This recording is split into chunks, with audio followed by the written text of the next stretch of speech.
It was supposed to be just another Tuesday evening.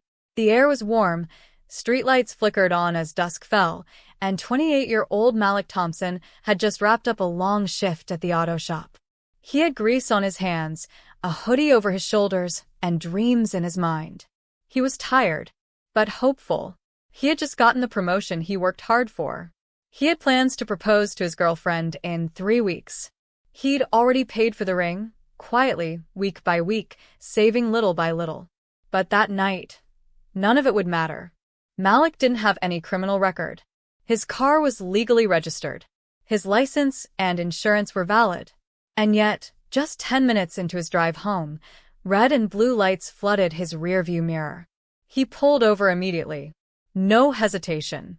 He turned off the engine, rolled down his window, placed both hands clearly on the steering wheel. He did everything right.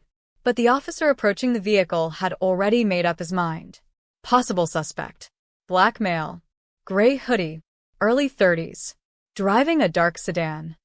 That was the only description needed. The officer's hand hovered near his weapon as he barked the first command. Driver. Don't move. Malik responded, calm and respectful. Okay, officer. My hands are on the wheel. Keep them there. More officers arrived within minutes. Backup was requested before any conversation happened. No one explained why Malik was being pulled over. They just shouted, "Get out of the vehicle." Slowly, Malik followed every order, step by step. He moved slowly. He kept his hands in full view.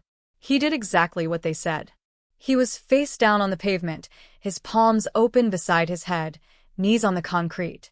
He didn't resist. He didn't argue. He didn't run. And yet, a single gunshot tore through the silence of the street. Then 2 more. Malik Thompson was rushed to the hospital in critical condition. He had been shot in the back. Twice. 1 bullet punctured his lung. The other narrowly missed his spine. The officers claimed he reached for something, but body cam footage would later show. He never moved. Not even an inch. The department placed the officers on temporary leave. Internal Affairs launched an investigation. But Malik's mother didn't get time to wait for reports. She got a call at 11:47 p.m. When she reached the hospital, Malik was unconscious, surrounded by wires and machines. The doctors told her to prepare for the worst. Her son, the one who built go-karts out of scrap metal as a kid, the one who fixed her car when it stalled at church, the one who texted her every Sunday without fail, shot. While complying, she stayed by his side for 3 days. He woke up, briefly, asked only one question through his oxygen mask. Did I do something wrong? Public outrage exploded when the footage leaked. Protests lit up the streets. The news cycle grabbed the story, but as usual, only for a moment. The department said it was a miscommunication, that the officer who fired feared for his life, that Malik's body language appeared threatening. But when asked to clarify what exactly was threatening about a man laying still on the pavement, no one had an answer. There was no gun, no weapon, not even a sudden movement. There was just Malik, black, obedient, unarmed, shot anyway. Weeks turned into months. Malik recovered physically, but he never really healed. He started therapy, but the nightmares came anyway. He left his job, couldn't drive alone. His engagement? It ended quietly. He didn't blame her. He wasn't the same man. The officers returned to duty. No charges were filed. So, what do you do when you follow every rule, every instruction, every demand, and you're still punished? What happens when the lie isn't that you were resisting but that your compliance didn't matter? Malik asked himself that question every day, until he stopped asking.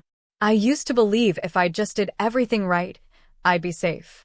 Now I know being right won't save you if they've already decided who you are. Malik Thompson is alive, but he's one of the lucky few. Not lucky to have survived, but lucky to have a voice left to speak. Because others, like Tamir, Philando, and countless unnamed, never got to tell their side.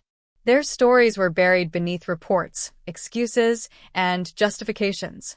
But Malik's story isn't fiction. It's not rare. And it's not over. It's still happening. Right now. In another city, on another corner, with another name, they told him to comply. He did. They still shot. If you think being innocent is enough to save you, think again.